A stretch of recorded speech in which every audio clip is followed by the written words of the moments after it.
Bonjour, bonjour à tout le monde. Bienvenue sur Bonjour. ce nouveau direct organisé par Miroir Social en partenariat avec le cabinet Technologia. Bienvenue à vous dans la salle, sur cette nouvelle rencontre qui porte sur le sujet des PSE.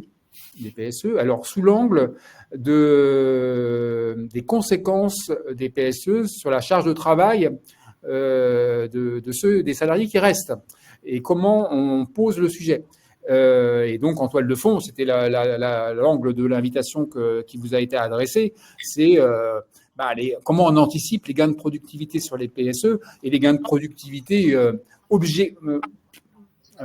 espérés, escomptés par les directions, objectivés par les directions, et leurs conséquences donc pour les salariés qui restent, et donc comment en tant qu'élu, on pose le sujet. Donc, pour parler ce matin, donc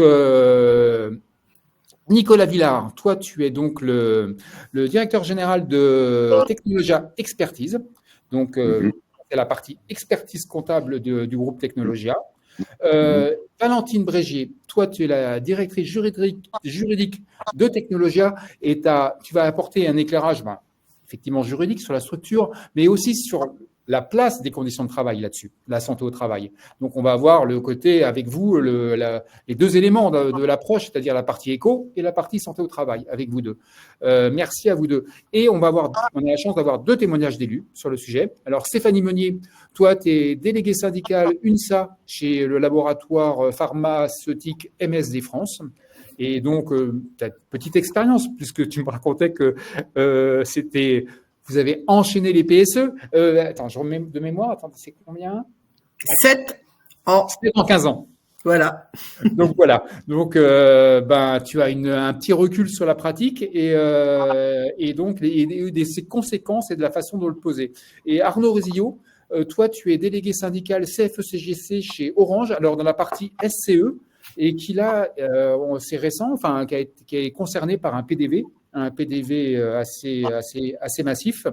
Et donc tu nous raconteras également comment vous, en tant qu'élu, en tant que CFE-CGC, vous avez posé le sujet. N'hésitez pas, comme d'habitude, sur le sujet à interagir, à rebondir, à partager aussi votre vécu du PSE, de restructuration, et même si ça date d'il y a quelques années, justement, c'est intéressant de voir avec le recul les conséquences que ça a pu avoir avec plus de recul sur les conséquences de PSE et comment, si c'était à refaire, peut-être on ferait les choses différemment pour poser le sujet et le faire valoir et le faire jouer dans le rapport de force, parce que ça va être en toile de fond, ça va être un fil conducteur. Ça, c'est comment se servir, et à juste titre, de ces conséquences sur la santé au travail pour négocier au mieux le PSE, à la fois pour ceux qui restent, mais également pour ceux qui vont partir. Donc, c'est vraiment c'est à deux faces. Et donc, on va commencer avec toi, Nicolas. Comme je disais, donc, toi, tu représentes la partie technologie expertise, c'est-à-dire la partie expertise comptable du groupe. Et pour commencer de façon générique, comment pour toi se pose la question et comment on doit poser la question quand on parle de PSE, c'est la question de la faisabilité. Ça veut dire comment vous allez valider, comment on va faire en sorte de donner du sens et d'objectiver le fait que ça ira mieux après. Je reprends tes termes et je te lance. Oui. On va dire que dans le principe d'une réorganisation qui va entraîner un nombre de suppressions de postes, alors qui sera supérieur à 10, et ce qui fera qu'on aura un PSE à la fin, ou qui serait même inférieur à 10 et on n'aurait pas de PSE. Quand on fait des suppressions de postes pour motif économique, déjà, c'est qu'on a un problème économique. On a un problème économique et on cherche à le résoudre parce qu'on fait une réorganisation. Donc, alors déjà, ce qu'il faut bien se dire pour commencer à comprendre le sujet, c'est que c'est d'abord l'entreprise qui s'exprime. l'entreprise qui s'exprime devant un CSE, l'entreprise qui s'exprime dans le cadre d'une procédure. Et pour faire très, très, très, très simple, l'entreprise devra produire 3 principaux documents. Un document qu'on appelle le document livre 2, c'est barbare, mais c'est comme ça. On l'appelle le document livre 2. Livre 2, c'est dans le grand segment 2 du Code du travail. Hein.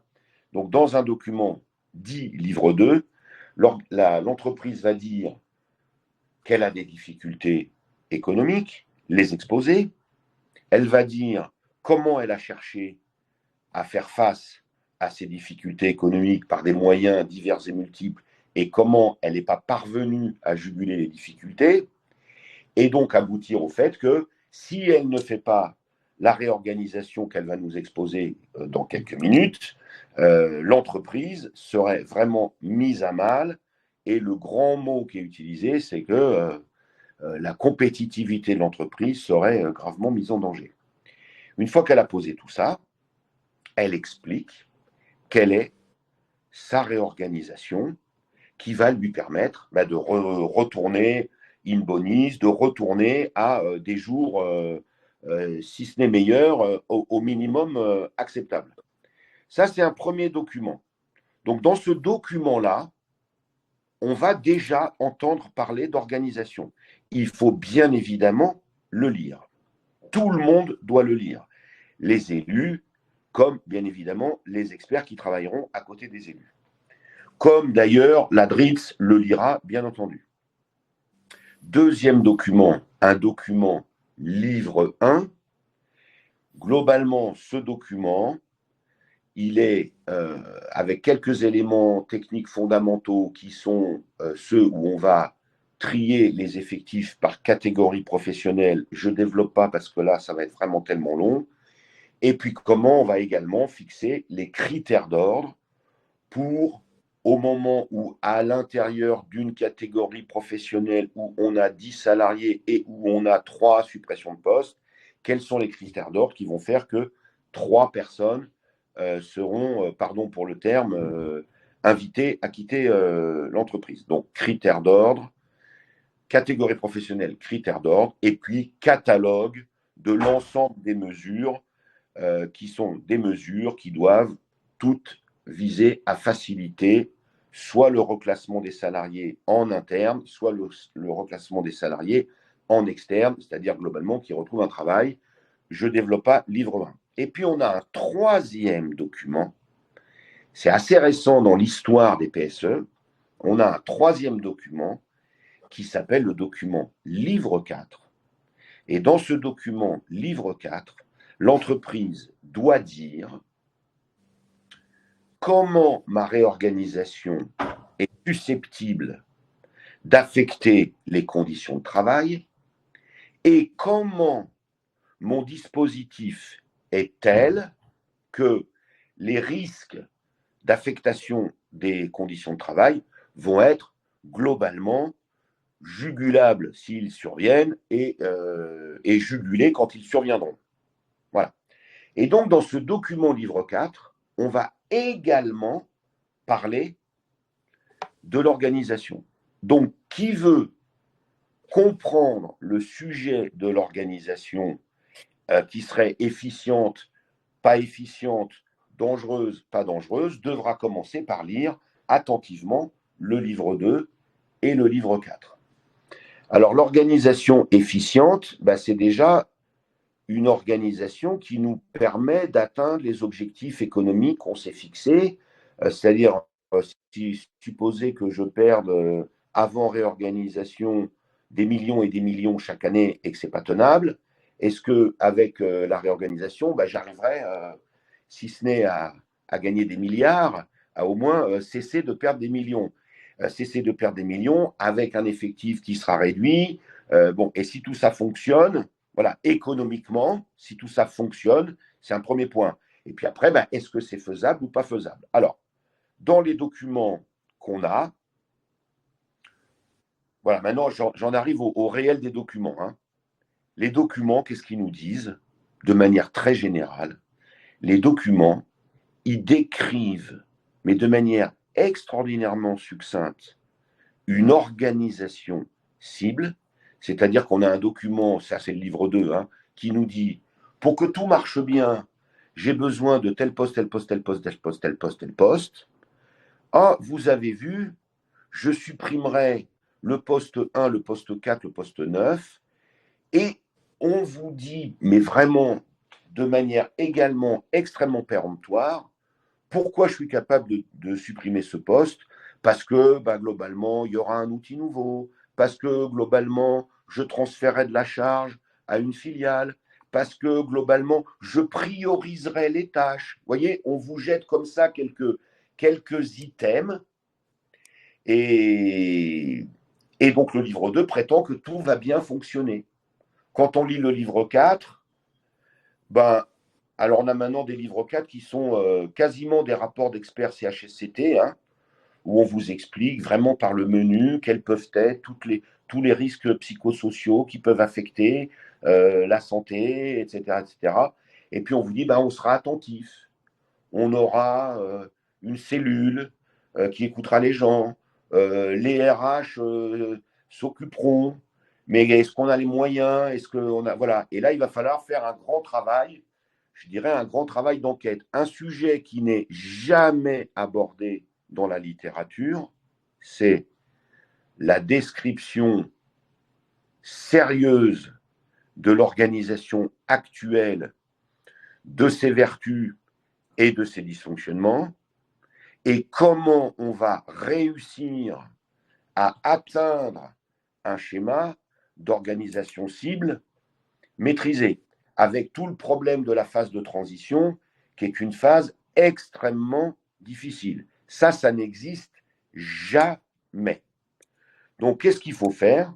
Il faut lire les documents livre 2, livre 4, comprendre un peu le rationnel économique qui, je dirais, qui encapsule tout ça, et puis après, partir à l'enquête, département par département, aller interviewer la direction, connaître ses datas, connaître son expérience de l'organisation. Enfin, comment est-ce qu'une direction vous justifie tous les calculs savants qu'elle a fait pour aboutir à son schéma organisationnel qui concrètement va supprimer X, Y, Z postes. Il y aura aussi un énorme travail qui est de savoir comment des postes dits maintenus sont maintenus, on va dire, à globalement ISO travail réel sur le poste, ou comment des postes dits simplement maintenus seront profondément modifiés. Voilà, on aura un travail colossal à mener. On peut dire un travail de bonne foi. Hein, je voudrais savoir comment ça marche. Voilà. Je voudrais savoir comment, effectivement, les demandes de productivité supplémentaires sont des demandes faibles ou des demandes excessives. Je voudrais comprendre comment l'accompagnement de l'organisation actuelle à l'organisation cible et à peu près, vous voyez, se déroule dans un horizon temporel raisonnable, avec des moyens pour atteindre tout ça raisonnable. Voilà. Je peux faire un travail de très bonne foi. Et dans ce travail de très bonne foi, quand je dis je, hein, c'est aussi bien l'équipe des experts économiques et santé-sécurité qui travailleront sur le sujet que les élus qui discutent avec leur direction. Hein. On peut faire un travail de très bonne foi là-dessus, sachant que quand on n'a que la bonne foi, c'est difficile d'être entendu. Hein. Mais par exemple, je peux vous dire qu'en une trentaine d'années d'expérience sur des PSE, j'ai connu 2 PSE qui ont été, sans le moindre conflit, sans la moindre acrimonie de la direction, qui ont été annulés. C'était tellement des erreurs qu'à un moment, la direction a stoppé. Généralement, ça ne marche pas comme ça. Les directions, elles ont des objectifs qui sont nés de la demande des actionnaires, etc. les directions, elles sont pressées, les directions, elles ont raison. Donc, le seul travail, on va dire, le seul travail aimable, parfois ne suffit pas à obtenir des résultats au moment où la réorganisation se met en œuvre. Deuxième problème, quand on pose un schéma de réorganisation sur la table avec des licenciements, les élus, ils sont pris dans un étau absolument infernal, c'est-à-dire que sur le fondamental, ils sont plutôt nés pour peser pour préserver l'emploi et peser pour préserver des emplois dans des conditions de travail raisonnables et acceptables. Et malheureusement, quand il y a un schéma de réorganisation, ils vont être assaillis de toutes parts par des salariés qui veulent, pardon pour les guillemets, qui veulent, entre guillemets, profiter du plan. Donc, il y a un moment, on ne sait même plus sur quoi on doit travailler. Je connais des PSE où les élus sont confrontés à des surdemandes où il faudrait convaincre qu'un poste de travail qui va rester quasiment à ISO charge, à ISO problématique à satisfaire, on devrait convaincre que en fait, le poste est modifié. Pourquoi on devrait convaincre que le poste est modifié? Parce que celui dont le poste serait modifié pourrait, entre guillemets, pardon encore une fois, entre guillemets, bénéficier du plan. Voilà le genre de mécanique dans lequel on est confronté. Je veux vous dire aussi un truc en avance de phase. Disons, dans le début de notre conversation qu'on a tous ensemble, ce travail sur l'organisation, il est fondamental, je dirais, quand on raisonne sur la question d'une entreprise qu'on aimerait voir fonctionner correctement et de salariés qui resteraient en bonne santé au sein de l'entreprise. Bien sûr, c'est fondamental. Mais c'est également fondamental parce que ce sujet de l'organisation qui est raisonnable et dans laquelle le dispositif qui permet de ne pas avoir de risques psychosociaux importants, que ce dispositif soit jugé réel, c'est un point sur lequel les DRITS aujourd'hui sont attentifs. Et c'est un point sur lequel les DRITS peuvent dire, écoutez, cher monsieur de la direction ou chère madame, votre plan sur cet item, il n'est pas nourri, il n'est pas convenable, il n'est pas suffisant. Et donc, vous êtes prié de me refaire une autre procédure. Voilà. C'est vraiment un point sur lequel la question du rapport de force qui ne peut que fatalement naître si on veut arriver à des résultats, voilà, c'est un point sur lequel la question du rapport de force va vraiment pouvoir s'installer. Et quand le rapport de force s'installe, on peut sauver des postes, on peut améliorer le PSE. Malheureusement, on a plutôt tendance à améliorer le PSE que sauver des postes. Voilà.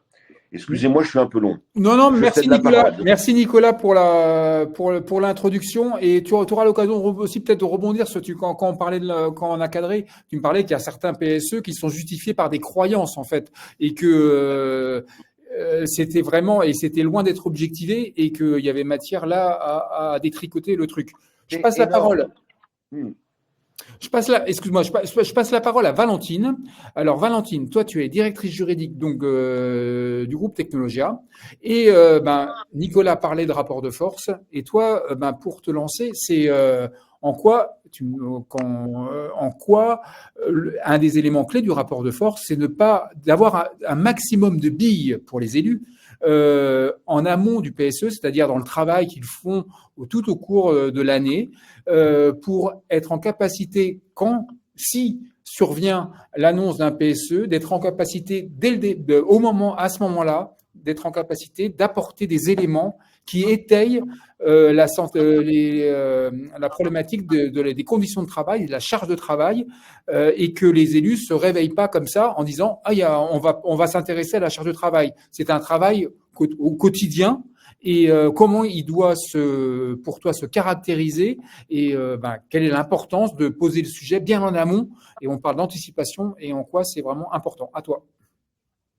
Bonjour à tous, merci Rodolphe. Effectivement, côté expert santé sécurité, déjà tu as parlé de l'évolution. Il est peut-être important de préciser et d'être un peu vintage pour le coup et de parler de CHSCT. C'est vrai qu'avant, le CHSCT avait sa compétence propre d'information, consultation et de recours à expertise. Nous sommes passés avec le CSE à un rapport unique qui finalement un volet santé-sécurité qui est intégré dans le rapport de l'expertise comptable. Nicolas en a parlé. Et c'est vrai que c'est un changement de philosophie au niveau juridique. Avant, on avait une compétence qui était devant le tribunal judiciaire avec le CHSCT. Aujourd'hui, on est passé aussi à un contrôle qui est administratif. On en a parlé en amont du PSE avec soit une homologation, soit une validation si on est dans la négociation ou le rapport unilatéral.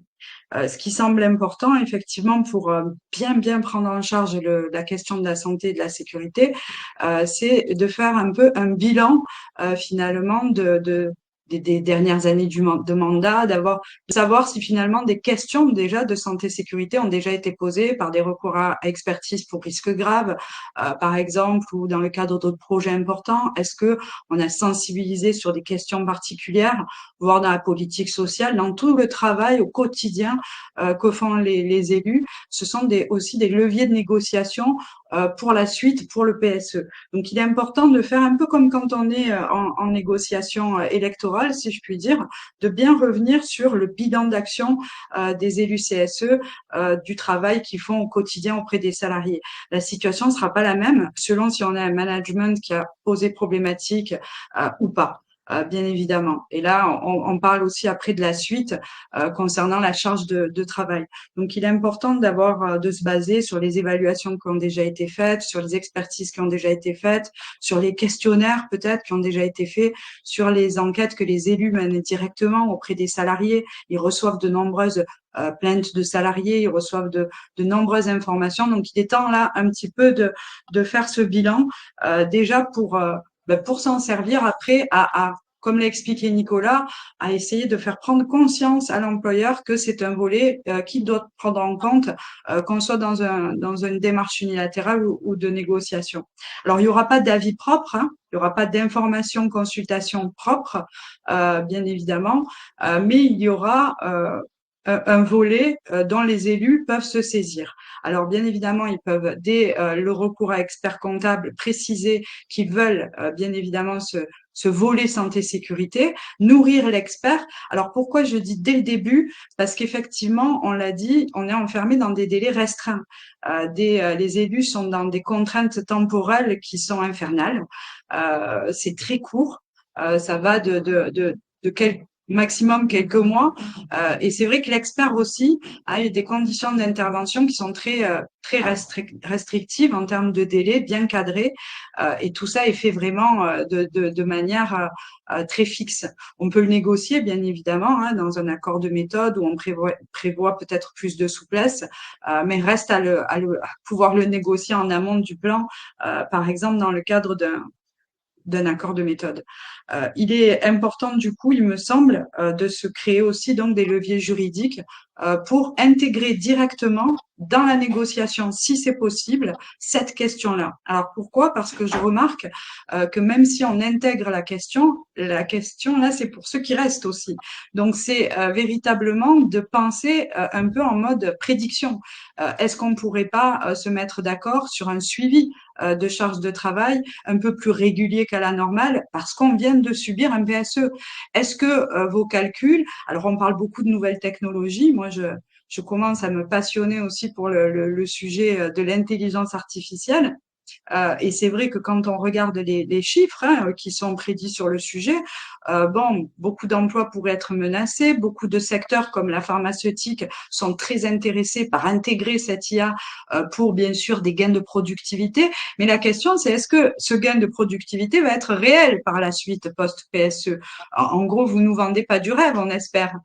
Et là, il est important aussi de bien rappeler le rôle fondamental que peut avoir l'expert comptable, car grâce à son intervention, on l'a vu dans des jurisprudences, il peut revenir à la fois sur le caractère économique, comme on l'a vu précédemment, à savoir est-ce qu'il y avait des réelles difficultés économiques, est-ce qu'il n'y a pas de problème de présentation de chiffres, de faire parler les chiffres comme on le souhaite. Et puis, deuxièmement, est-ce que finalement l'intégration de ces nouveaux outils de robotisation, d'intelligence artificielle, de gain de productivité, d'outils RH, de suivi d'évaluation qui nous promettent du rêve, est-ce que, c'est réel? Est-ce que la garantie de ce gain de productivité va être efficiente en l'avenir? Donc, il est bon de le prévoir, de le suivre. Et les experts peuvent avoir un rôle là pour créer des postes supplémentaires en prouvant à l'employeur que il va falloir peut-être revoir à la baisse finalement cette prédiction de gain de productivité. Et là, on va créer et peut-être sauver aussi de l'emploi. Donc, c'est vrai qu'il est important de mesurer et d'utiliser tous ces outils qui sont à la disposition des élus pour travailler en amont et après, a posteriori. Comment on va vérifier tout ça aussi pour les salariés qui restent alors, souvent, on nous parle d'outils numériques mis en place aussi auprès des salariés. Donc, tout ce qui est algorithmique, par exemple, une question qui va se poser, c'est est-ce que les droits fondamentaux des salariés sont respectés? Est-ce que ça intègre la protection des libertés individuelles, de la santé des travailleurs dans tous ces dispositifs numériques? Et on sait que tant au niveau européen qu'au niveau national, on est limité quand même dans cette surveillance et on doit respecter certains principes. Vous voulez Valentine? parler, Rodolphe? Oui. Ouais, non, excuse-moi, Valentine, est-ce que tu peux peut-être préciser le cadre de l'expertise, du recours à l'expertise sur justement les nouvelles technologies, et justement le bras de levier qu'il y a pour les élus là-dessus? Alors, c'est pas finalement ce dont on parle, et ça sera pas potentiellement tout de suite des annulations de plans, hein, mais des révisions de plans, c'est-à-dire grâce à l'intervention de l'expert comptable, de l'expert santé sécurité, si on fait appel à ce volet-là, on peut détricoter finalement la présentation qui nous en est faite. Je pense à la jurisprudence inclusive qui a permis, grâce à une intervention de l'expert comptable, de démontrer qu'à la fois au niveau volet économique, les difficultés n'étaient pas si intenses, si graves que ce que présente l'employeur. Et puis de l'autre côté, ils sont arrivés à créer le double de postes que prévu par le plan, grâce aussi, alors c'est là où c'est important, au concours de l'ADRIS, de l'autorité administrative. Donc c'est vrai qu'il est important dès le début de mettre ce volet-là, dans les mêmes ladrites aussi. Alors, je le rappelle, il n'y a pas d'information consultation spécifique. Hein. Ça sera intégré dans les discussions liées au plan de sauvegarde de l'emploi. Mais il est important de les saisir tout de suite si on a bien sûr des problématiques particulières. Hein. Et si on a des craintes, là, en l'occurrence, sur l'introduction, par exemple, de nouvelles technologies comme l'intelligence artificielle, bien évidemment, il y a énormément de craintes.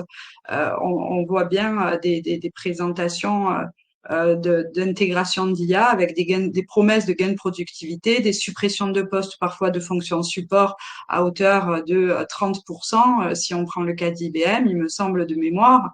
Donc c'est vrai que ça semble important quoi de s'en préoccuper. Je pense aussi, alors pas qu'aux nouvelles technologies, mais par exemple à tout ce qui est industrie du textile, tout ce qui est automobile aussi, qui ont été frappés par à la fois le côté éco et le côté écologique et le côté technologique. C'est tout cet écosystème finalement dans lequel on vit qui doit être pris en compte dès le début pour intégrer cette question. Alors bien dans le plan, mais également pour la suite. Moi, c'est vrai que ce qu'on constate aussi, c'est que malheureusement, on a plus qu'un recours après au risque grave, c'est-à-dire que on va s'occuper des drames. Donc, ce qu'il faudrait, c'est que les PSE, bien évidemment, soient pas au prix que le gain de productivité promis soit pas au prix de la personne. On essaye de véritablement sauver la santé mentale et physique des salariés, puisque si on remonte chronologiquement, on parlait de nos expériences personnelles. Bon, malheureusement, nous, notre expérience en matière de mise en œuvre de PSE, elles peuvent avoir des conséquences dramatiques avec des situations individuelles dramatiques. Je parle bien évidemment de tentatives de suicide. Donc c'est vrai que ce sont les risques psychosociaux. C'est une question qui est très forte.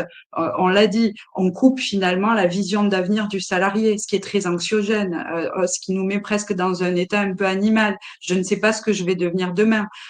Donc c'est obligatoirement anxiogène. Et c'est là où le rôle des élus, le rôle de la DRIT, le rôle de l'employeur, il est là pour communiquer en temps réel aux salariés, pour essayer de favoriser tout ce qui est reclassement, tout ce qui est possibilité de reconversion, tout ce qui est possibilité de formation, tout ce qui est possibilité, et alors pour l'après, d'évaluation de la charge, de continuer à suivre ces questions et de bien impliquer la DRITS sur le sujet, puisqu'elle peut aussi, comme l'a dit Nicolas, inviter à plus motiver le plan sur ces questions-là, en le trouvant par exemple trop léger.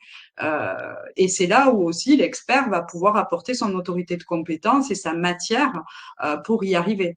Le travail des élus, bien évidemment, comme je l'ai dit au début de l'intervention, reste fondamental et c'est le moment aussi, de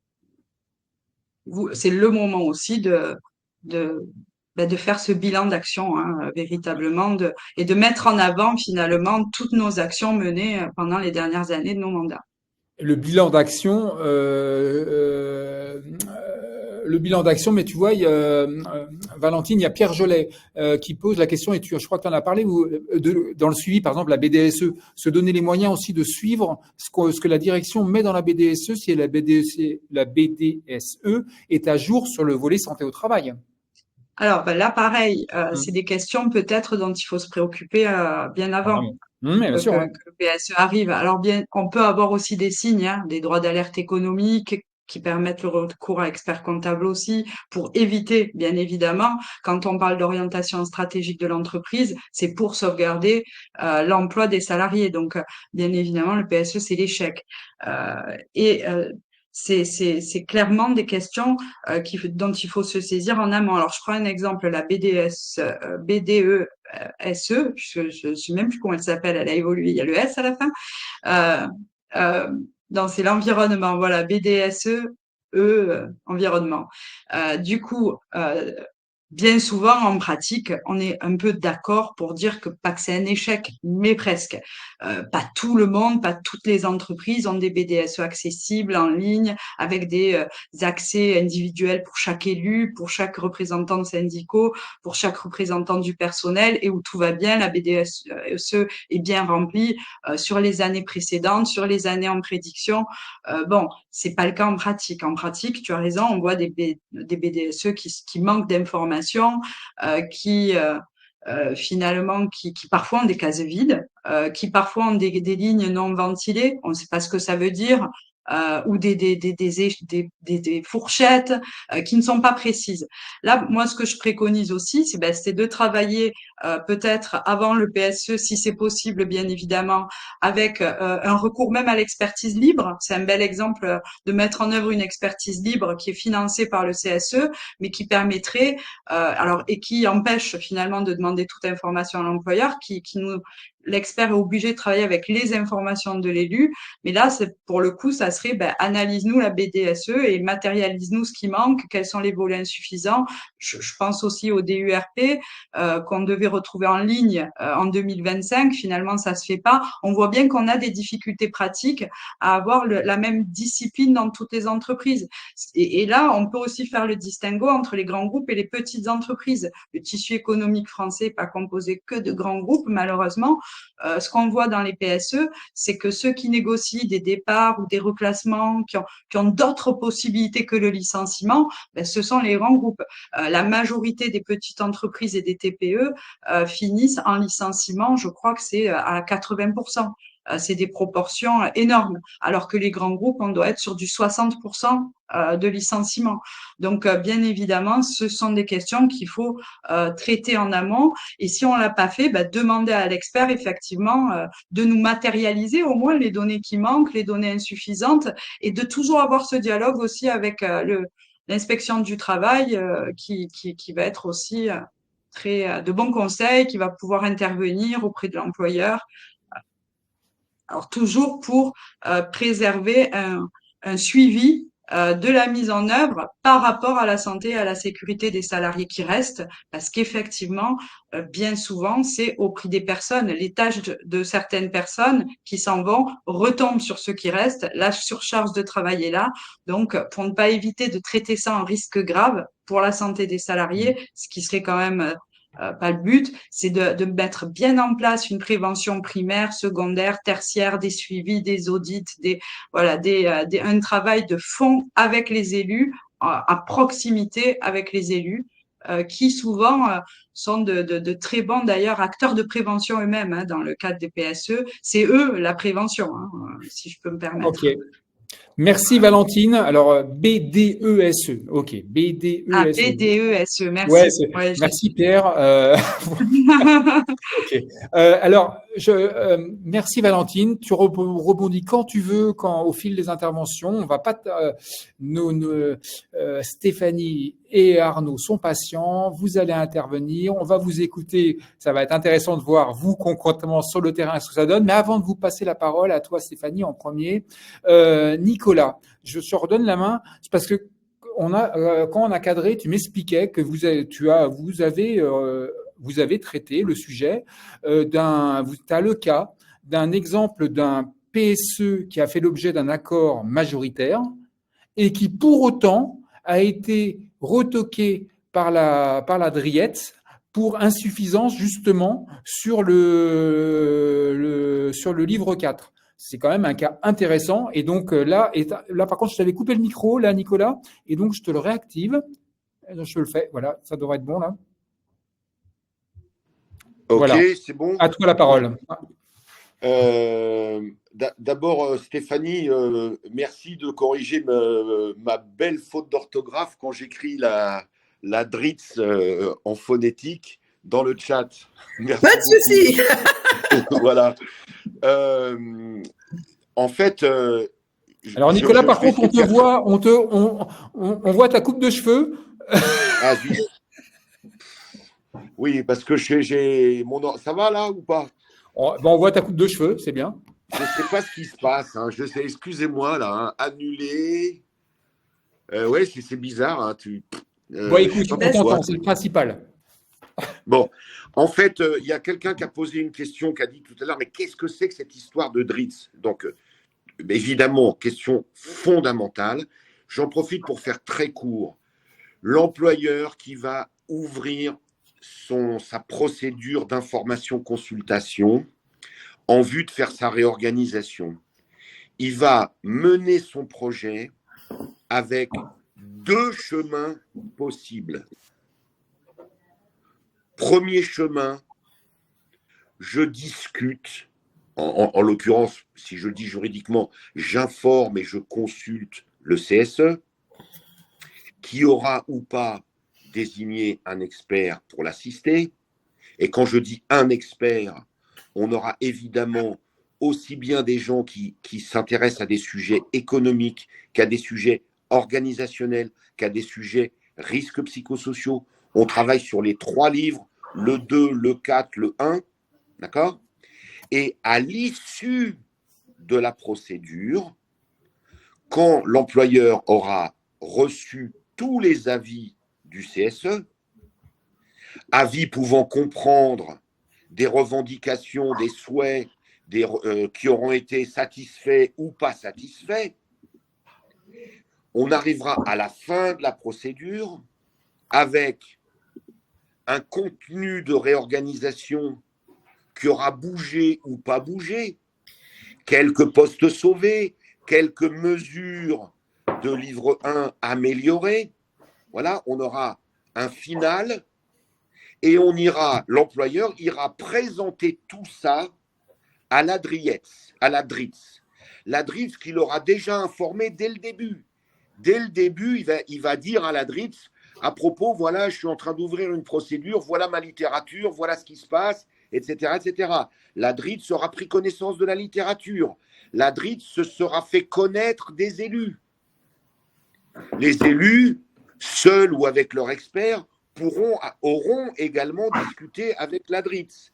Et à la fin de tout ça, axe de procédure numéro 1, la DRIET va dire « OK ou pas OK. Qu'est-ce qui va faire que la DRITS va dire éventuellement pas OK? Ça sera 1. Vous avez mal conduit la procédure. Vous avez mal informé, consulté votre CSE. Vous avez vraiment tellement pas donné d'informations à l'expert et ou au CSE que j'invalide. Deuxième sujet, je suis la DRITS, je vous avais demandé d'améliorer des mesures de PSE parce que manifestement, je considère, moi, la DRITS, qu'il y a un hiatus entre les capacités de l'entreprise à servir des mesures sérieuses et cohérentes pour que les gens puissent retrouver un travail. Vous avez la capacité et les gens, je vois qu'ils ont des besoins importants. Ce n'est pas que des petits jeunes de 25 ans qui ont bac plus 12, pour faire court. Et donc, vos mesures sont insuffisantes. Je vous ai déjà demandé d'en mettre plus et vous ne voulez pas. Et troisième sujet, la question qui est traitée dans le livre 4, qui est que doit y avoir moins, enfin que votre dispositif anti-risques psychosociaux devrait être suffisant. Cette question-là, elle est tellement mal préparée, elle est tellement pas bonne, que là, j'invalide tout votre projet. Schéma numéro 1. Donc là, vraiment, il y a pendant toute la procédure, il y a un rapport, enfin, vous voyez, il y a une tension qui va naître. La direction, au début de la procédure, va faire la fière en disant que son truc est parfait, c'est génial, c'est génial, c'est génial. Et petit à petit, on va sentir du côté du duo CSE expert, on va sentir qu'on est en train de sérieusement influencer la DRITS sur un certain nombre de sujets, dont le sujet, la question des conditions de travail et des risques psychosociaux potentiels qui seraient bien jugulables et jugulés s'ils survenaient. Là, sur ce sujet-là, on les tient. Et donc, si on les tient, eh bien là, évidemment, tout s'ouvre. D'accord? Donc voilà, ce premier schéma, c'est ça. Le deuxième schéma d'une procédure, c'est… Oui, je vais très vite. Deuxième schéma d'une procédure, je discute sur le tout avec les organisations syndicales. Les organisations syndicales me négocient des trucs, des postes, des mesures, du volontariat dans telles conditions, etc., etc., etc. J'ai tellement tout bien négocié que j'aurais écrit en signant un accord majoritaire. Et quand j'ai signé un accord majoritaire, je grossis le trait, je grossis un peu parce qu'il faut aller très vite. Quand j'ai signé un bel accord majoritaire sur le tout, la DRITS, pour faire simple, elle regarde qu'il y a un accord majoritaire qui a été signé et en principe, elle ne dit rien. Le problème, c'est que c'est en principe, elle ne dit rien, mais j'ai vu, et je l'ai vu cette année, un dossier PSE qui démarre, la direction fait la fière, les élus ne sont pas plus royalistes que le roi, ils veulent sur certains postes des choses et ils veulent des mesures raisonnables, et la direction fait la fière, et à la fin, eh ben, on est obligé d'avoir un rapport d'experts qui dit tout. Le CSE a été obligé d'aller raconter beaucoup de choses à la DRITS pour que la direction finisse enfin par avoir un petit peu peur. Et puis à la fin, on signe l'accord majoritaire et c'est trop tard. Entre guillemets, c'est trop tard. Et la DRITS a invalidé le plan. Et là, tout le monde s'est retrouvé super coincé. Et il est resté seulement à la direction deux possibilités. Refaire un projet en s'expliquant en long, en large et en travers sur la question d'une organisation qui ne va pas faire naître des risques psychosociaux. Elle en était incapable parce que son projet, c'était tellement au doigt mouillé. D'accord ? Donc ça, c'était la première solution. Et la deuxième solution, c'était de passer par une rupture collective, enfin une rupture conventionnelle collective. Et c'est ce qui a été fait. Bon, voilà, c'est comme ça. D'accord ? Donc, il y a des fois, on est dans des scénarios infernaux. Les organisations syndicales ont négocié ce qu'elles ont estimé nécessaire. Et d'ailleurs, dans le nécessaire, ça pouvait être, et puis sur l'avenir, hein, on discutera raisonnablement, comme dit Valentine tout à l'heure. Bon, quand on aura fait l'opération et qu'on verra comment ça dysfonctionne, ben, on s'arrangera pour réparer ce qui a mal été fait. Hein. Mais là, ben, la DRIT, ça a bloqué. Voilà, j'ai à peu près répondu à la question. Parfait, Nicolas. Nickel. Merci à toi. Excusez-moi, en fait, je ne sais pas faire court. Non, mais très bien. Non. Mais maintenant, parole aux élus. Et merci à toi.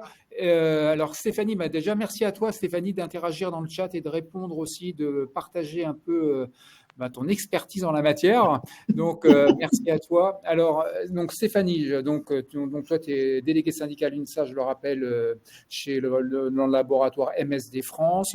Donc, l'expérience de cette PSE en 15 ans. MSD France, il y a, je reprends mes notes, il y a 15 ans, vous êtes passé de 2000 salariés à 1200 salariés. Alors, on est dans un contexte de la pharma où vous avez un plan social, des plans sociaux, on va dire, généreux, qui se traduisent notamment par une pré-retraite avec un salaire assuré à 70% et un portage où on peut anticiper le départ de 8 ans. Donc, c'est quand même des choses qu'on voit peu et de moins en moins, et qui attirent à juste titre. Enfin, les personnes qui sont concernées par la mesure, ils attendent le prochain, quoi. Hein. Donc, ça, c'est clair, et de fait. Pour autant, toi, tu y es toujours. Et donc, tu as bien vu tout l'historique. Et par rapport au sujet qui nous concerne ce matin, si on peut revenir sur comment tu as vu évoluer. Toi, tu fais partie des visiteurs médicaux, les itinérants. Donc, c'est à peu près 200 salariés chez MSD France, hein, les itinérants. Et comment tu as vu la charge de travail évoluer et au fil des PSE. Et ça, c'est intéressant de t'entendre. À toi. Voilà. Merci Rodolphe. Alors, effectivement, donc moi je suis salarié MSD France depuis 20 ans et je suis élu depuis 15 ans. J'ai vu commencer les PSE en 2010 où on était, dirons-nous, après une fusion-acquisition. Donc, on est monté à 2000 salariés actifs et à l'heure d'aujourd'hui, en 2024, on est 800 salariés actifs et on a presque 400 salariés aux effectifs qui sont en pré-retraite. Donc, vous imaginez une entreprise quand même avec une bonne partie des salariés en pré-retraite, c'est assez particulier à l'heure actuelle. Et effectivement, nous avons une bonne partie de nos salariés, donc sur 800 actifs, on a 300 itinérants. Donc, ça veut dire qu'il y a des gens comme moi qui sont visiteurs médicaux, on a des directeurs régionaux. Donc, c'est un vrai souci. À chaque fois qu'on a un plan social, c'est pour motiver, dirons-nous, les troupes et aussi pour avoir, dirons-nous, une vraie analyse de la charge de travail. Donc, à chaque plan social, donc en gros, à l'heure actuelle, on a une cadence de 1 tous les 2 ans. On nous présente ce qu'on est actuellement et on nous présente l'organisation future. Le souci, c'est que il est très difficile de quantifier la charge de travail à venir puisque l'entreprise ne nous donne pas les informations, dirons-nous, qu'il nous faudrait pour aboutir à une vraie expertise au niveau de qu'est-ce qui va arriver aux prochains salariés qui vont récupérer des fois 2 postes. Moi, par exemple, j'ai ce que je fais actuellement, nous étions 2 salariés à le faire avant. Moi, je n'ai plus que, je suis toute seule. Donc, je me suis retrouvée, par exemple, avec de 60 clients, je me suis retrouvée à 230 clients. Et quand j'ai dit, mais on va faire comment? Mais tout va bien se passer. Et ça, nous, élus, on ne peut pas du tout réussir à avoir les informations et l'expert non plus, parce que les délais, comme expliquait Valentine, sont très courts. On se retrouve avec des délais à 4 mois. Et qu'en 4 mois, on a toute l'information consultation à mener. Souvent, quand on est élu titulaire au CSE, on est aussi délégué syndical, donc on a les négociations. On se retrouve avec un rythme, mais conséquent, avec 2-3 réunions par semaine, avec des déplacements. Et on a beau essayer d'aider nos experts, les experts ont souvent du mal à avoir les informations, et notamment ils ont du mal à quantifier la charge de travail sur des itinérants pour se dire tiens, tu vois telle spécialité à l'heure actuelle, demain tu verras infectiologie et réanimateur. Qu'est-ce que ça va engager comme charge de travail supplémentaire? Donc nos experts, ils sont là, hein, chaque PSE, on en a eu différents. Enfin, voilà, c'est toujours le même problème. Nos experts galèrent à avoir vraiment une vision globale de la charge de travail de ceux qui vont rester. Donc nous, chez MSD France, à chaque plan social, on n'a pas beaucoup de temps entre la fin du PSE et le prochain. On se retrouve avec des salariés qui sont de moins en moins bien. Donc, ce qu'on fait depuis 2 ans, on fait des expertises livres avec Technologia pour essayer de quantifier où en sont nos pauvres salariés, parce que ça devient très compliqué à gérer. Donc, depuis 2 ans, on fait ça, on fait des expertises livres votées en CSE. On est obligé de faire de cette façon-là parce que on a 300 salariés itinérants, donc on ne peut pas les mobiliser, on ne peut pas leur parler sans, dirons-nous, l'accord de l'entreprise. C'est très compliqué d'avoir les informations, donc on fait une expertise libre. Et ça nous permet au moins de savoir un peu dans quel état sont les gens. Et là, la dernière en date, on a 22% de nos salariés qui sont à risque d'épuisement professionnel. Donc là, on s'est dit, on va essayer de voir avec la direction si on peut faire des groupes de travail pour améliorer les choses. L'employeur, comme toujours, joue la montre pour, dirons-nous, en se disant, le prochain va arriver, donc il n'y aura plus de sujet.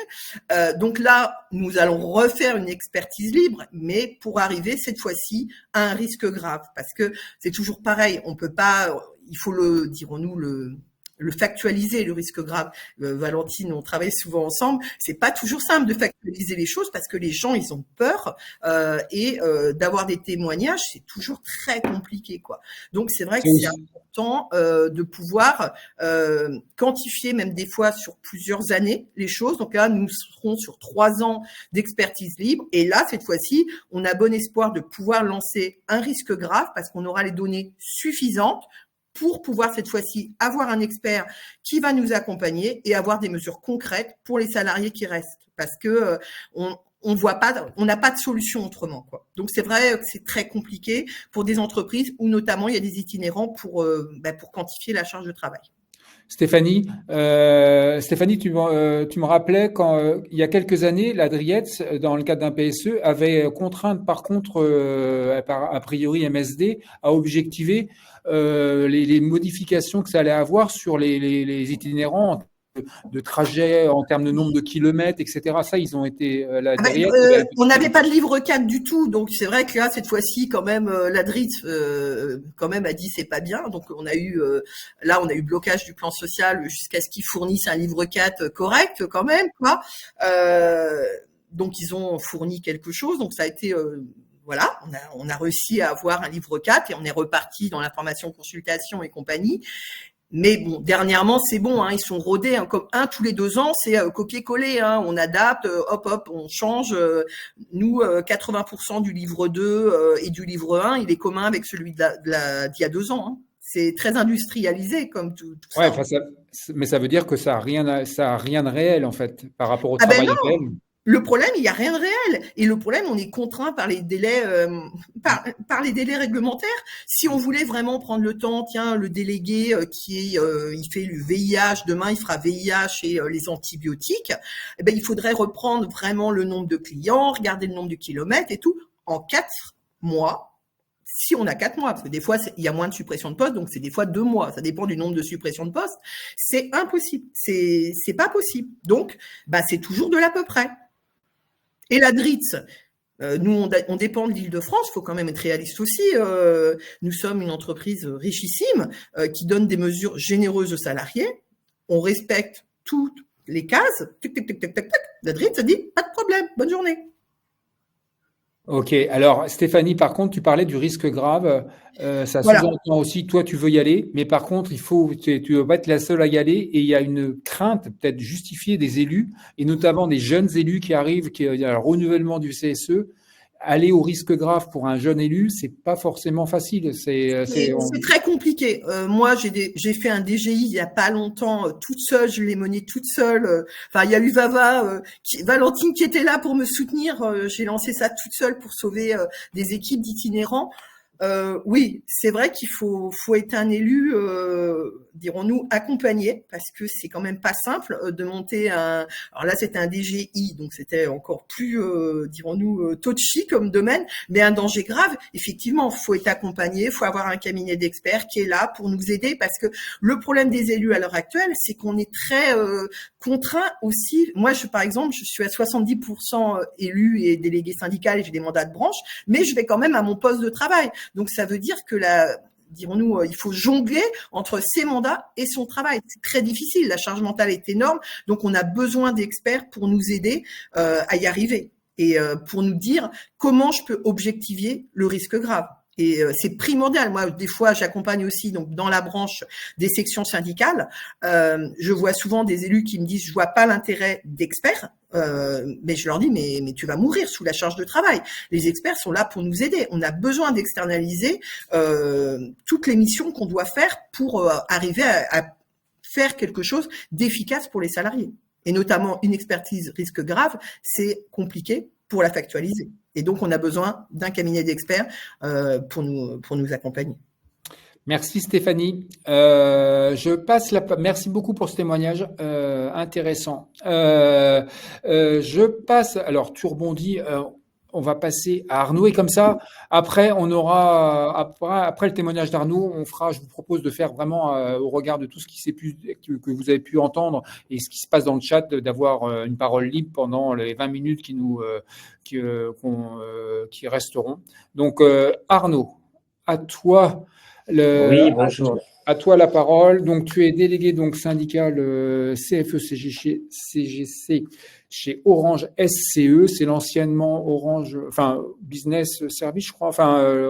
Oui, alors c'est toujours Orange Business Service. C'est Orange Business maintenant et avant c'était Orange Business Service.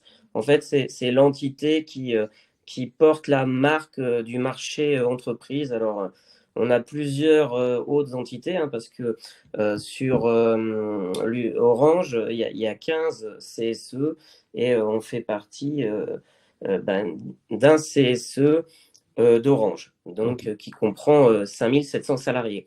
Alors, 5700 salariés. Après, je te lance où on a la direction a engagé d'abord une RCC qui a capoté, ensuite un PDV qui vise à supprimer, donc tu l'as dit, 5700 salariés et un PDV quand même massif de 700 salariés avec l'objectif de supprimer 700 postes dans une logique de délocalisation notamment de métiers de premier niveau sur Madagascar et à l'île Maurice.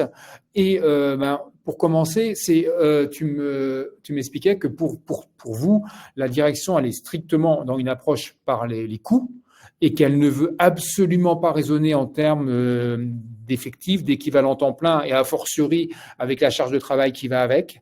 Et en quoi il y a un hiatus total là sur l'approche et comment vous essayez de peser pour justement contrer cette stratégie par les coûts et de démontrer la capacité à appréhender une approche par la charge de travail et en termes de TP.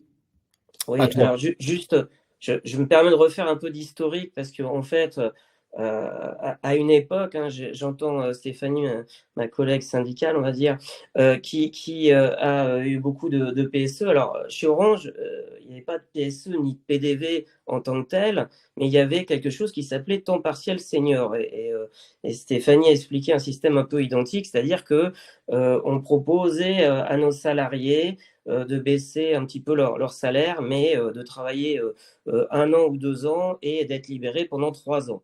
Ça, c'était pendant, on va dire, l'ère Stéphane Richard. Une nouvelle directrice générale est arrivée et un nouveau président.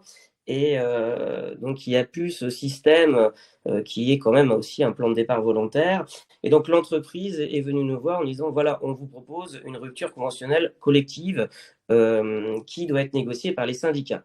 Malheureusement, il n'y a pas eu d'accord avec les syndicats et le nôtre, qui est le syndicat majoritaire sur le périmètre, parce que, comme je l'ai entendu tout à l'heure, une entreprise comme Orange qui vous annonce des chiffres énormes d'affaires et de réussite, proposait un plan de départ volontaire, une ERCC, pardon, qui n'était pas au niveau d'un groupe qui gagne autant d'argent. Donc l'entreprise n'a pas réussi à avoir d'accord sur une ERCC, n'a pas voulu négocier un PDV. J'ai entendu tout à l'heure qu'effectivement, on peut négocier avec les organisations syndicales un accord et qui est, s'il est unanime, beaucoup plus facile à mettre en place et validé par la RIET. Donc, elle est passée par un PDV présenté devant le CSE. Alors, la procédure a été très, très longue. Il y a eu énormément d'allers-retours entre la DRIET et la direction parce qu'effectivement, il manquait beaucoup d'éléments en termes de charge de travail pour les gens qui vont rester, et puis d'arriver à nous donner une vision déjà des besoins de la force au travail, puisque notre entité est en France, mais aussi à l'étranger, comme tu l'as dit, en ce moment à l'île Maurice et à Madagascar, et comment l'entreprise va réussir à transférer de l'activité à ces endroits tout en supprimant des postes en France. Et donc, quand tu disais pilotage par le coût, effectivement, c'est un pilotage par le coût. On ne sait pas combien de personnes va être embauchées à l'île Maurice ou à Madagascar. On sait simplement que l'entreprise a une vision d'EBITDA, qu'est-ce que l'entreprise va gagner, et donc on pilote par les coûts. Donc c'est quelque chose qui a duré très longtemps. Donc là on arrive à la fin du processus, ça s'est terminé fin septembre, où sur environ 650 postes supprimés et de départ, entre guillemets, volontaires des salariés, il y a eu très peu, on va dire, de salariés qui ont pris vraiment le plan de départ volontaire, c'est-à-dire un tiers, et les 2 autres tiers, eh bien, ont trouvé des postes en maison mère chez Orange. Alors, donc, tu me parlais du CSE. Oui, donc le CSE a fait beaucoup de choses depuis ces 18 mois, parce qu'on est sur 18 mois depuis le début de la RCC. Le CSE a proposé des questionnaires aux salariés. 2 questionnaires. Est-ce que les propositions de RCC étaient suffisantes?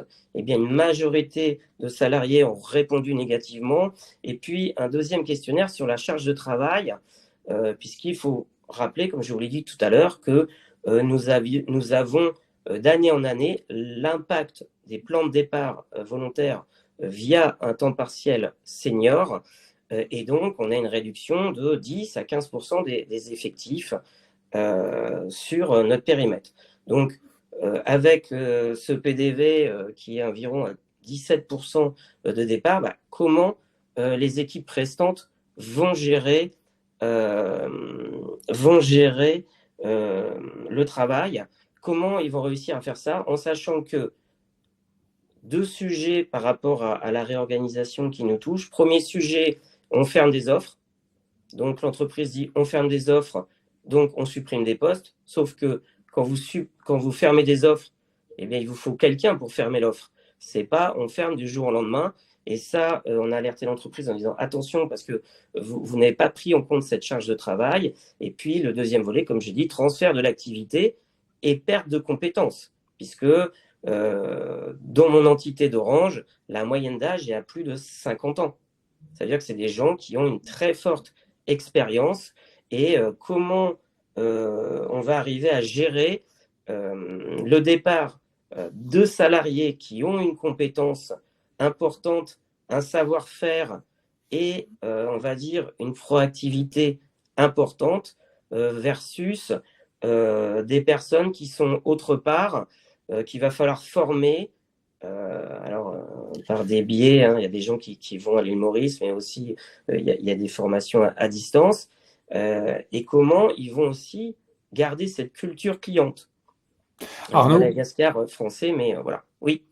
Arnaud, je me permets, excuse-moi de te couper, mais Vas-y, ouais. tu me disais, il y a un paradoxe, quoi. Il y a dans certains périmètres, là, donc c'est un PDV qui est catégorisé par métier. Et sur certains métiers, tu me disais que les gens actuellement, le paradoxe, c'est que notamment des conseillers clients, ils étaient actuellement en surcharge de travail et ils étaient concernés par le PDV. Donc il y a une forme de paradoxe. On parle bien de charge de travail, ils sont déjà, enfin ils sont pas en sous-charge déjà, ils sont déjà en surcharge. Oui, alors il y a des équipes effectivement qui sont en surcharge de travail à l'heure actuelle. Donc on se demande un petit peu comment l'entreprise va faire ce tour de passe-passe d'arriver à former et puis à transférer ces activités à nos endroits alors que on est conscient qu'il y a énormément de travail en ce moment. Alors parfois hein, les entreprises font appel à de la sous-traitance, on va dire en France pour pallier un petit peu cette surcharge. Mais à terme, la problématique, c'est est-ce que l'entreprise a une bonne vision de la charge de travail de ses salariés, puisque on parle, j'ai entendu Valentine parler de l'automatisation et de l'IA, mais c'est un vrai sujet dans nos métiers, hein, dans le tertiaire en ce moment, c'est un vrai sujet, surtout chez Orange, puisque un IA, par exemple, va pouvoir faire des commandes pour des clients en 3 secondes, alors que ça peut mettre 30 à 50 minutes, voire 1 heure pour quelqu'un. Donc, oui, comment on va pouvoir mesurer cette charge de travail? Eh ben, c'est très compliqué puisqu'on ne sait pas ce qui se passe dans les autres pays. Et donc, notre CSE hein, s'était aussi entouré de cabinets d'expertise qui nous ont aidés aussi à essayer de mesurer cette charge de travail. Mais ce n'est pas de la charge de travail que l'on voit qui est réelle, c'est l'entreprise nous dit oui, on pense qu'il y aura potentiellement cette charge de travail, mais ce n'est pas la charge de travail qui est réelle et qui n'est surtout pas la charge de travail vécue par les salariés. Alors, je vois que tu as mis le petit tableau. Alors, ce qu'on a fait hein, au niveau du CSE et de nos équipes, c'est que vu que l'entreprise supprimait certains postes par métier, par exemple, ce métier-là, il y avait 60% de suppression de postes, eh bien, nous sommes allés rencontrer avec un petit tableau d'alerte les salariés et, comme j'ai entendu tout à l'heure, nous sommes allés enquêter sur le terrain pour demander aux salariés leur poser des questions sur leur charge de travail, sur ce qui se passe au niveau de l'anxiété par rapport à la suppression de leur poste, parce que à ce moment-là, nous n'étions pas encore sûrs qu'il y ait suffisamment de personnes qui allaient partir via le PDV et que l'entreprise va continuer quand même hein, à supprimer des postes sur ces métiers. J'essaie d'être plus clair. Il y avait 650, l'entreprise voulait supprimer 650 postes sur notre périmètre. Il n'y a eu que 600 départs. Donc l'entreprise continue et dit il y a encore 50 postes à supprimer, dont une dizaine hein, dans ces équipes où tu as mis le tableau. Et donc maintenant, elle commence à dire à certains salariés voilà, maintenant, c'est ton poste qui est supprimé. On va te proposer 3 postes au sein de l'entreprise Orange, mais plus dans ce que tu faisais dans cette entité. Ok. Ok. Arnaud, il y a un point, moi, quand on a préparé l'entretien qui m'a interpellé, c'est il y a un lien entre surcharge de travail et absentéisme et les arrêts de travail. Et tu m'expliquais qu'a priori, en CSSCT, enfin, tu pointais l'importance de la commission de la SSCT dans ce cadre-là, et que vous étiez, la direction, par exemple, ne vous transmettez pas des informations sur l'absentéisme par métier. C'était c'était de façon globale le reporting qu'on vous faisait. Et là, c'est quand même un gros biais quand même, parce que c'est un élément saillant pour pouvoir objectiver le fait qu'il y a surcharge. Mais si on n'a pas les niveaux d'absentéisme par métier, c'est un peu compliqué.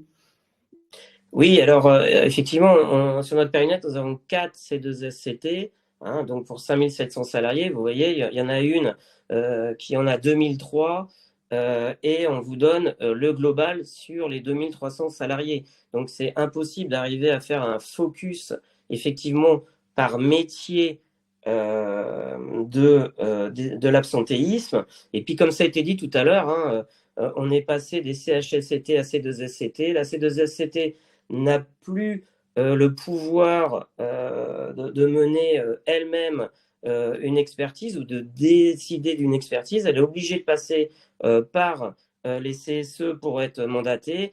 Et donc, c'est beaucoup plus compliqué maintenant d'agir et d'arriver à mener des enquêtes.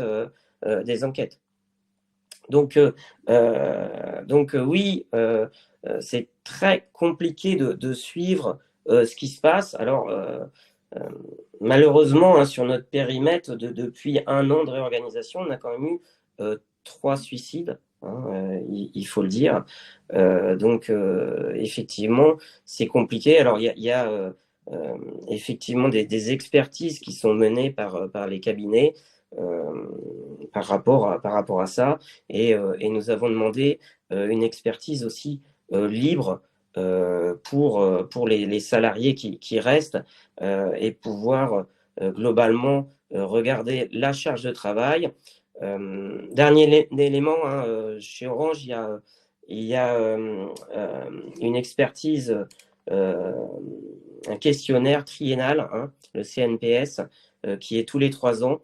Et en cette fin d'année, d'ici 1 mois, l'ensemble des salariés d'Orange vont être consultés via ce questionnaire où l'entreprise et surtout les représentants aussi du personnel vont pouvoir voir s'il y a une dégradation importante par rapport à la charge de travail, mais aussi le bien-être au travail. Ok, parfait, très bien. Et ça permet vraiment de voir quelque chose, ça? Excuse-moi la question. Oui, parce que c'est recoupé. Il y a des recoupements par rapport aux entités, à certains métiers, etc. Donc, oui. Ok, très bien. Très bien, merci vraiment pour l'éclairage. Et puis, effectivement, là, tu as commencé en préambule à poser la question du TPS en rebond à ce que Stéphanie disait sur l'après-retraite. Mais effectivement, le TPS chez Orange, au-delà même du périmètre SCE, c'est un PSE quelque part permanent dans le groupe et qui désorganise. C'est un facteur de désorganisation. Tu m'expliquais que parfois, on pouvait un peu anticiper parce que les personnes se décide pas tout de suite comme ça. Il y a un petit process avant que la personne ne soit plus opérationnelle. Mais c'est quand même un facteur profond de désorganisation et de transfert de charge de travail qui est difficile à appréhender, non? Oui, alors sur certains métiers, oui, ça peut être une 15 à 17 ou 20%. Alors oui, c'est difficile à appréhender. L'avantage, on va dire, c'est que les personnes restent parfois encore 6 mois ou encore 1 an ou travaillent qu'à mi-temps pendant 2 ans. Donc, ça permet aussi d'avoir un petit peu le transfert de compétences. Par rapport au PDV, là, les gens, ils partent dans les 4 mois. C'est-à-dire que votre collègue qui était en face de vous, eh bien, il part, il prend sa valise et il s'en va.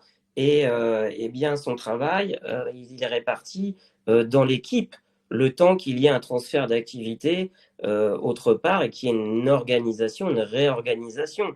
Donc, quand on subit, et Stéphanie l'a dit, il doit bien connaître, on subit plusieurs plans de départ de suite, c'est de plus en plus compliqué pour les personnels qui restent.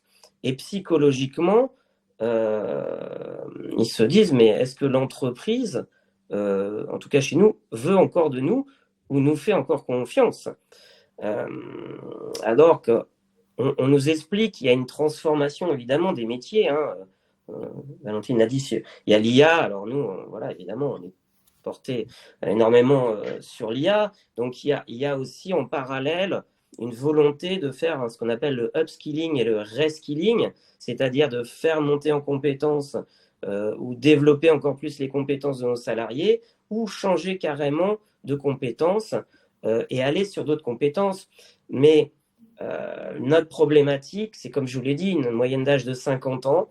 On a des personnes, ça fait 20 ans, 25 ans, 30 ans qu'ils font le même métier, aller leur dire maintenant, bah, écoute, tu vas changer de métier. Et là, les personnes, elles ne comprennent pas ce qui leur arrive et considèrent, alors que ce n'est pas il n'y a pas de licenciement pour l'instant chez Orange, mais considèrent comme cela. C'est-à-dire qu'on ne veut plus de moi et on va me proposer des postes. Qu'est-ce que je vais faire? Parce que je n'ai pas eu cette habitude de quitter ou de changer de poste et de métier. Entendu. Merci Arnaud. Si tu peux simplement répondre, c'est combien de TPS, de salariés qui sont concernés par le TPS en ce moment là chez SCE? Alors, qui sont encore concernés. Alors, il y a des vagues de départ. Il n'y a plus de TPS qui sont signés depuis. C'était fin d'année, pas dernière, l'année d'avant. Il y a eu un impact d'une quinzaine de pourcents, en tout cas, dans nos effectifs à nous. Après, au niveau du groupe, je ne sais plus si c'est 6 000 à peu près départs sur le dernier plan de TPS sur 3 ans. Et ça a un coût sérieux. OK. Oui, c'est un coût exorbitant. Très sérieux puisqu'on paye 70, l'entreprise paye 70% des salaires des salariés, même quand ils sont en temps libéré. Et effectivement, la nouvelle direction a dit que ça coûtait trop cher. Merci Arnaud. Eh ben parfait, vous avez tenu le timing. Il nous reste un quart d'heure, donc là c'est parole libre au regard de tout ce qui s'est dit, de ce que vous avez pu entendre les uns les autres, les unes les autres et des rebonds dans le chat. Ben libre parole, qui veut y aller? Qui? Valentine. Allez, je veux bien rebondir sur ce qui a été dit. En tout cas, ça témoigne, les témoignages de Stéphanie Arnaud, ça rejoint le fait que les élus ont un rôle clé à jouer dans ces actions de réorganisation. Finalement, la nouvelle, ce dont vient me parler Arnaud, ça m'a fait penser à des chiffres de l'OCDE, notamment on parlait de toute cette transformation de cet écosystème, IA, écologie, robotisation, etc. L'OCDE de mémoire avait dit que en 1980, un salarié pouvait avoir une compétence pendant 30 ans sans besoin de la renouveler. Et aujourd'hui, on situe ces renouvellements de compétences à 3 ans. Donc, ça rejoint ce qu'on disait. On va aussi, malheureusement, pour les salariés qui restent, calculer presque une capacité d'apprentissage. Donc, ce qui est quand même très compliqué au niveau social. Ça peut s'assimiler aussi parfois avec certains outils RH, avec des scorings sociaux. Donc, c'est quand même, il faut être très, très vigilant par rapport à toute cette question de transformation de l'entreprise, notamment dans son impact sur les conditions de travail. Et je pense que le plus important, c'est s'assurer que le gain de productivité, encore une fois, ne se fasse pas au détriment de la personne. On parlait aussi d'externalisation et on parle beaucoup d'intelligence artificielle, mais il y a aussi tous les travailleurs invisibles dans les pays étrangers. C'est peut-être pas une bonne solution aussi. Qui travaillent derrière les ordinateurs et qui sont pas que de l'IA, en fait, qui sont des travailleurs beaucoup moins rémunérés qu'en France, bien évidemment. Donc, c'est vrai que toutes ces questions sont primordiales pour l'avenir, à la fois de la sauvegarde de l'emploi des salariés, mais aussi pour la protection de la santé des salariés. Je pense qu'il faut retenir, c'est le rôle clé des élus pour défendre ces principes. Parfait, merci Valentine. Nicolas, je ne doute pas que ça a pu t'inspirer tout cela. Évidemment. Je suppose qu'il y a beaucoup d'élus qui écoutent ce qu'on est en train de se raconter. Moi, j'ai toujours, dans ce genre de moments, j'ai toujours beaucoup, enfin en tout cas au maximum, d'attention pour les élus eux-mêmes. Parce que franchement, en tant qu'expert, quand je suis à travailler autour d'un projet de réorganisation, je peux vous dire que mon stress, il est colossal. Et je ne suis que l'expert. C'est-à-dire que globalement, alors on me demande de faire des miracles, ce qui est quand même, c'est pas simple. Voilà, c'est peut-être la raison de mon stress. Mais globalement, je fais mon travail et quand j'ai fini mon travail, ça a été un moment très intense, un peu comme à la fin d'une grande pièce de théâtre ou d'un grand voyage en bateau. Vous voyez, j'ai une petite phase de deuil quand je finis le dossier qui s'est plutôt très bien passé ou moins bien passé que ce que j'espérais. Mais globalement, pour moi, c'est fini. Et puis, ça reste un travail. Les élus, ce n'est pas leur travail. Hein. Donc, non seulement ce n'est pas leur travail, en plus, ils sont toujours là après. Et pendant la procédure, mais ils sont assaillis de partout, par la direction, par les agents de la direction qui les instrumentalisent, par les salariés qui sont dans des angoisses mortelles, etc., etc. Voilà. Et en plus, malheureusement, dans les CSE, on ne s'entend pas toujours très bien, parce que le syndicat 1 n'a pas tout à fait la même pensée que le syndicat 2, et puis le syndicat 3, enfin, je vous passe les détails, vous connaissez tout ça par cœur. Voilà, ce sont vraiment des moments très, très, très, très durs, et voilà, les conséquences des réorganisations, elles sont aussi beaucoup pour les élus. Hein, voilà, mais c'est comme ça, hein, c'est la vie. Voilà, et en tout cas, toute ma sympathie et mon respect. Voilà, c'est ça que je voulais vous dire. Merci Nicolas. Stéphanie, vas-y. Oui, ce qui est important, on a dit pas mal de choses. Ce qui est vraiment important à l'heure actuelle, c'est de se dire que, en tant qu'élu, on fait toujours le maximum. Et c'est vrai que, comme le dit Nicolas, la période de PSE est une période abominable où on est vraiment. Moi, j'ai 2 enfants, ils ont connu que ça, les plans sociaux chez MSD. Ils ont 15 et 13 ans et souvent ils me disent "Oh non, un plan social, mais c'est pas possible encore. Pourtant, vous avez beaucoup d'argent." Et c'est vrai que c'est là où il faut se dire que quand on est élu, il faut aussi se préserver. Parce que si on tombe malade, on peut plus aider les gens, quoi. Et je trouve que c'est très important de pouvoir prendre du recul de temps en temps et de se dire bon voilà, je vais faire un off parce que je vais craquer. Et moi qui ai vécu quand même des gros plans sociaux, c'est ce que je conseillerais à tous les élus, c'est aussi de savoir prendre du recul et d'être accompagné, comme je l'ai dit, parce que vraiment on se sent souvent très seul. Voilà, pour ma part. Ouais. C'est Et peut-être, Stéphanie, parce que tu l'as dit, tu portes des mandats au niveau branche.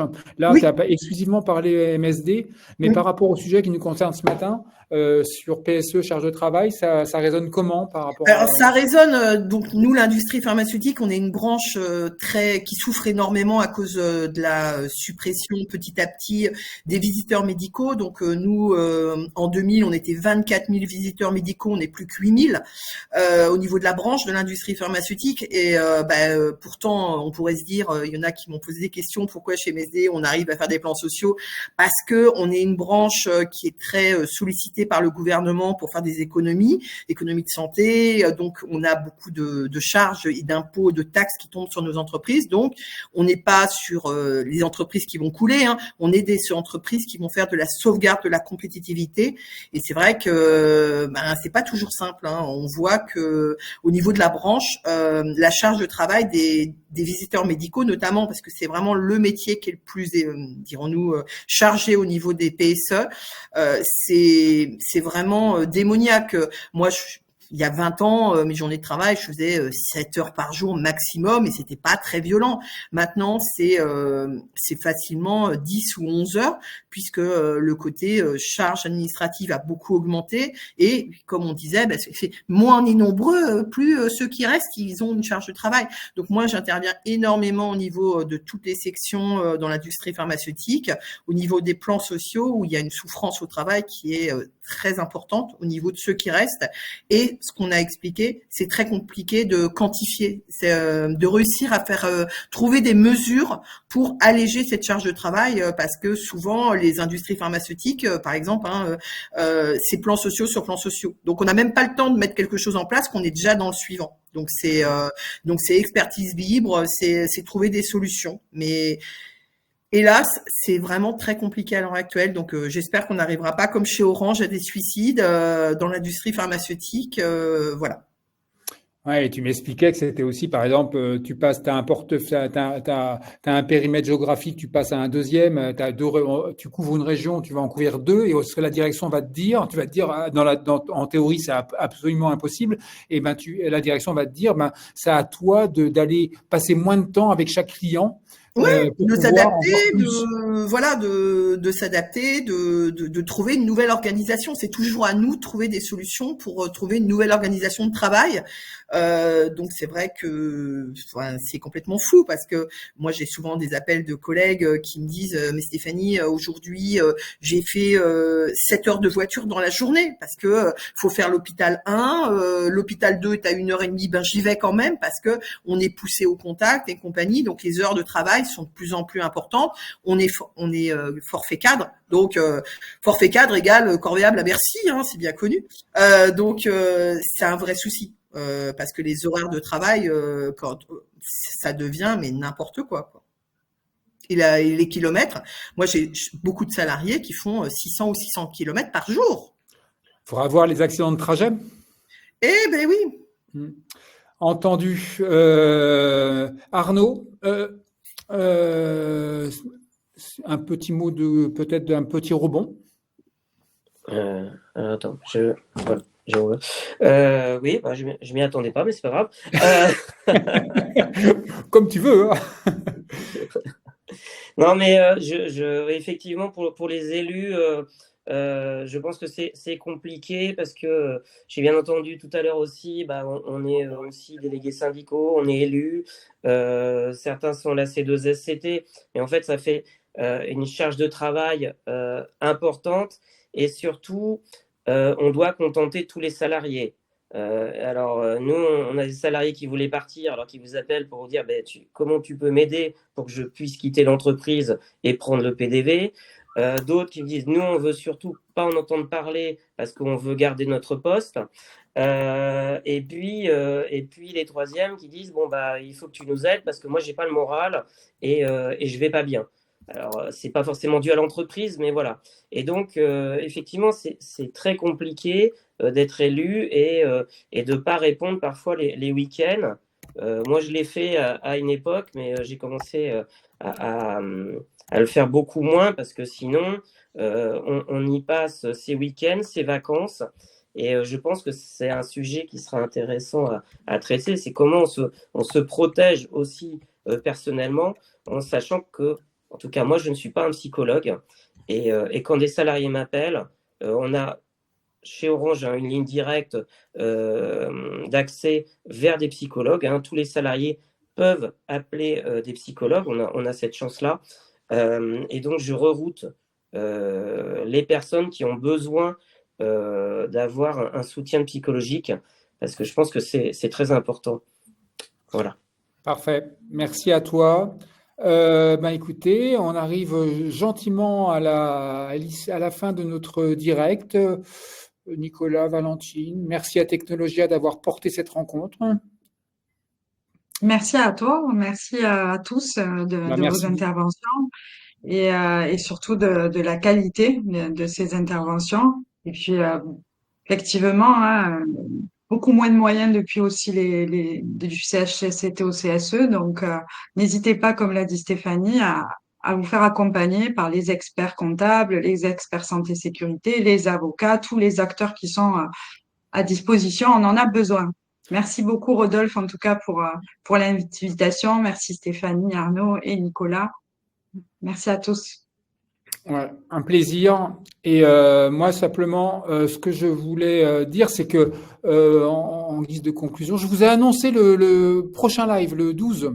Je fais un peu de l'autopromo. Le 12, mardi 12, c'est la première rencontre d'un cycle qui s'appelle Quels élus pour demain. Et on passe en revue un peu les problématiques qui se posent aux élus dans le travail d'élus, dont celle de la charge de travail, mais ça et de la pression et du besoin d'être soutenu et l'importance du collectif là-dessus. Essentiel, parce que si on est tout seul, on est quand même mal barré. Et donc voilà. Donc je fais un peu. Et simplement, oui, je voulais simplement dire par rapport à ce que montrait Arnaud, c'est intéressant aussi de voir. C'est beaucoup de contraintes, mais c'est la capacité des élus à aller sur le terrain pour recueillir la parole. Comme Valentine, quand on cadrait, tu me parlais d'un travail de fourmi, et je crois que Nicolas aussi. Un travail de fourmi, ça veut dire aussi d'aller sur le terrain. Alors, avec des contraintes quand on a des itinérants, quand on a des difficultés à aller au contact avec les salariés, mais quand on peut et se donner les moyens au maximum de le faire pour recueillir la parole et l'objectiver sur notamment le sujet dont on a parlé ce matin, la charte de travail, et l'objectiver surtout, comme le fait Orange, et j'espère que quand le fait la CGC d'Orange, j'espère que vous allez continuer dans ce cadre, dans cette logique-là, mais je pense que c'est des choses sur lesquelles il faut vraiment travailler, et ça pèse clairement dans le rapport de force, et ça embarque aussi les salariés, et c'est essentiel, à mon sens. Voilà. Nicolas, petit mot dernier. Ton micro est coupé, hein. Attends, je vais te rallumer. Bisous. Non, attends. C'est moi qui galère là. Ça devrait être bon là. Ça y est, ça marche? Oui, yes. Voilà. Que vous dire? Encore les élus. Encore un message pour les élus. Ah bah non. Ah bah là. Là, c'est fini. Là, c'était. Attends, on va pas terminer comme ça quand même. On va. Non. Parce que ça serait quand même intéressant d'entendre ce message. Non, voilà. Qu'est-ce qui se passe? Le voilà. C'est comme quand on trie les salariés par catégorie professionnelle. Qui est-ce qui va mieux savoir le contenu de chaque poste? C'est quand même les élus, hein. Voilà. Donc en fait, c'est juste pour dire c'est dur, mais courage. Et peut-être que vous avez besoin des experts, mais nous on a besoin des élus pour être pertinents, voilà, et que ça fonctionne bien, quoi. Parfait. Voilà. Et des salariés. Les experts, les vrais experts sont les salariés qui occupent le poste. C'était ça l'idée, je crois, mais on est d'accord, bien sûr, ainsi que les élus. C'est eux qui nous nourrissent dans nos expertises. Entendu. Écoutez, merci à tout le monde. Merci à vous de votre participation. Compte rendu à suivre. Et puis, à bientôt sur un prochain direct. N'hésitez pas dans la salle aussi à répondre. Vous avez des contacts de Miroir Social sur le site, etc. Si vous avez des témoignages à partager qui n'ont rien à voir avec la choucroute par rapport à ce qui s'est dit ce matin, hein, mais nous, on est toujours à l'écoute pour monter de nouveaux plateaux avec les témoignages d'élus. Comme tu l'as dit, Valentine, ça repose sur les témoignages de vos élus. Et merci à Stéphanie et à Arnaud d'avoir porté la parole. Et donc, ça fonctionne comme ça, les directs qu'on organise avec nos partenaires, et ça va continuer comme ça. Écoutez, merci à tout le monde. Bonne journée. Merci. Et à bientôt. Au revoir. Merci pour l'invitation. Au revoir. À bientôt. Au revoir. Au revoir.